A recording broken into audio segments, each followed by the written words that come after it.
हो सकता है किसी होटल में कोई पूछे कि लाइंस कब पैरेलल होते हैं, आप क्या जवाब देंगे? जब उनके स्लोप्स बराबर हो। दो लाइंस कब पैरेलल होते हैं? जब उनके स्लोप्स बराबर हो। अरे स्लोप और कर्व में क्या फर्क है? हाँ, स्लोप और कर्व में कर्व तो पूरा ग्राफ है और स्लोप एक नंबर है। उस नंबर की मदद से हम एंगल मालूम करते हैं और वो एंगल फिर हमें लाइन का पोजीशन बताता है। किस तरह से लाइन अगर सब लाइन का दोनों शो करते हैं, स्लोप या कर्व दोनों किस तरह से शो करते हैं? पहले क्वेश्चन सॉल्व करते हैं फिर उसे क्योंकि वो बाद में वो रिजल्ट हमें डिराइव करना है, उसी में बता दूंगा। सही है। दो लाइंस कब पैरेलल होते हैं?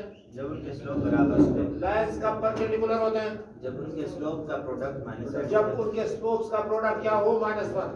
ये दोनों रिजल्ट्स यूज कर याद रखने हैं, या आगे वो वहां पे चैप्टर नंबर 8 में भी यूज होंगे कॉनिक सेक्शन में। लाइंस के पैरेलल होने की कंडीशन जब m1 m2 की इक्वल हो, दोनों का स्लोप्स बराबर हो। लाइंस के परपेंडिकुलर होने की कंडीशन जब m1 m2 को मल्टीप्लाई करते हैं आंसर -1 मिलता है। अब आते हैं क्वेश्चन की जानिब। लिखा हुआ है एक लाइन है जो इन दोनों पॉइंट से पास हो रही और एक और लाइन है वो लाइन इन दोनों पॉइंट से पास हो रही। हमें दो लाइंस गिवन है और दोनों लाइंस पर दो पॉइंट्स गिवन है। पूछा गया है कि m की किस वैल्यू के लिए ये लाइंस पैरेलल होंगे और m की किस वैल्यू के लिए लाइंस परपेंडिकुलर। हम क्या करेंगे? हम पहले दोनों लाइंस का स्लोप्स मालूम करेंगे। पहले क्या मालूम करेंगे? दोनों लाइंस का स्लोप्स।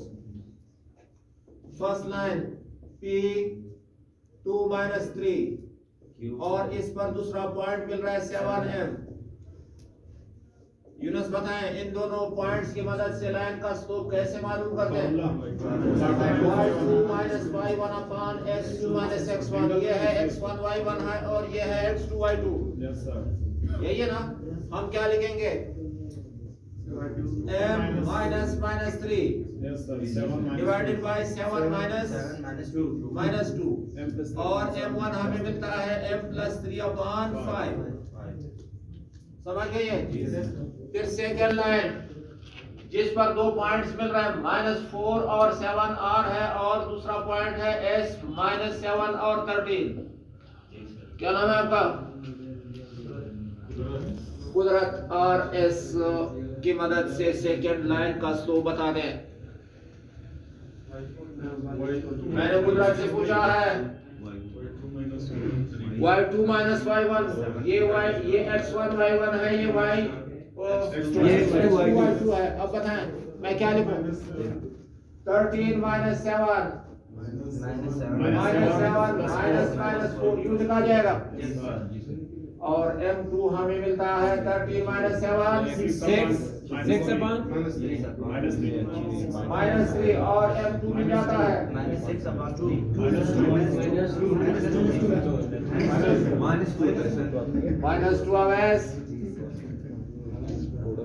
हमने दोनों लाइंस के स्लोप्स मालूम करने हैं। Number 1, if lines are parallel, अगर लाइंस क्या हैं? पैरेलल हैं। अगर लाइंस पैरेलल हैं तब क्या होना चाहिए? m1 और m2 को इक्वल होना चाहिए, वो कंडीशन है। समझे हैं या नहीं?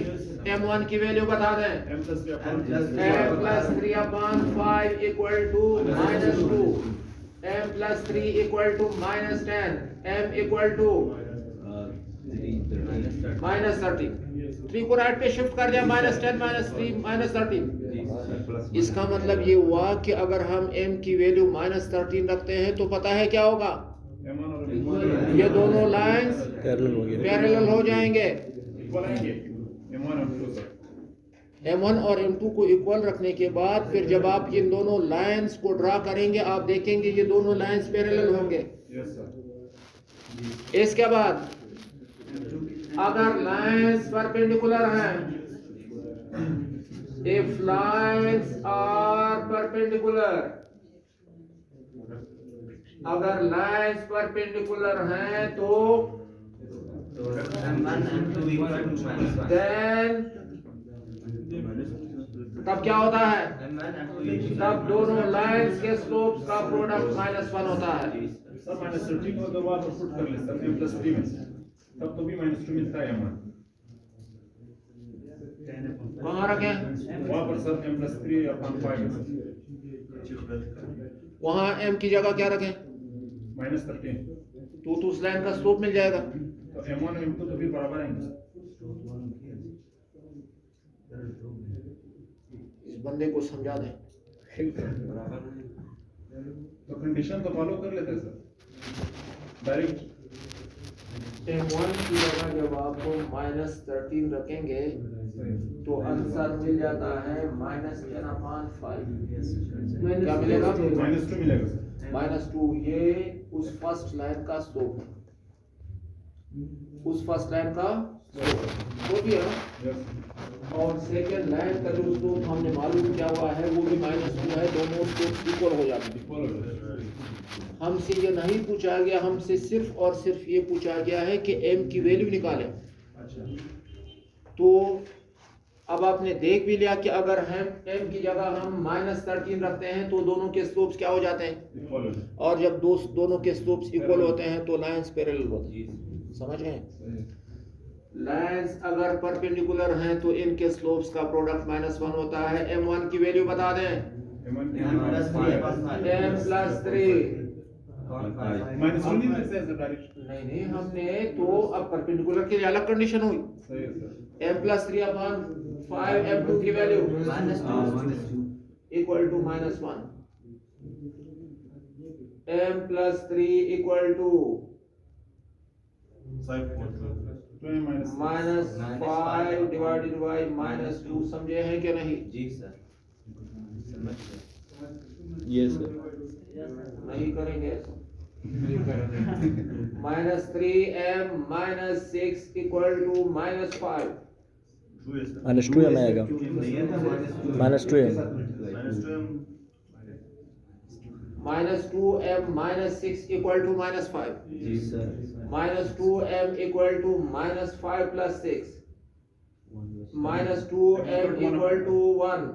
m equal to -1/2। अगर हम m की जगह -1/2 रखते हैं तो पता है क्या होगा? दोनों लाइंस परपेंडिकुलर होंगे। आपका काम यह है घर जाके ये चेक कर लेना। पहले m की जगह -13 रखें, फिर ये दोनों पॉइंट्स ग्राफ पेपर पे ड्रा कर ले या कॉपी पे। फिर इन दोनों पॉइंट्स को मिलाएं, आपको एक लाइन मिल जाए। एक लाइन ही मिलेगी। Yes sir. फिर इन दोनों पॉइंट्स की मदद से लाइन ड्रा करें। आप देखेंगे ये दोनों लाइंस आपको पैरेलल नजर आएंगे। या मैं समझा दूं? फिर m की जगह जब -1 और 2 रखेंगे फिर पता है क्या होगा? दोनों लाइंस एक दूसरे के साथ 90 का एंगल बनाएंगे, परपेंडिकुलर होंगे। Yes sir. इस तरह ये बता दूं? नहीं सर